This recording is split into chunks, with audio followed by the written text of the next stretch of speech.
We've got a big brain that sits on top of a little brainstem.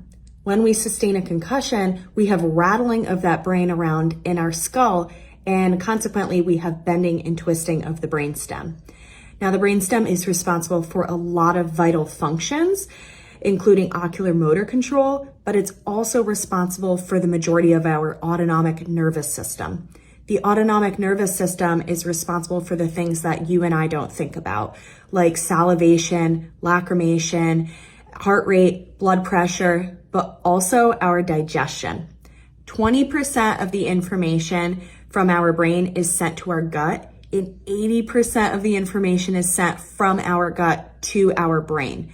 When we have a concussion, we have acute and chronic intestinal permeability issues.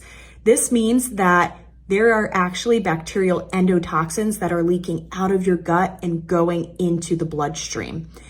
This is important because we already have neural inflammation and systemic inflammation after the concussion, so we are just furthering that inflammatory process with bacterial endotoxins getting released. This is why patients deal with bloating, gas, changes in their bowel movements, they have pain, etc., because we have this dysfunction in the gastric system as a result of a concussion.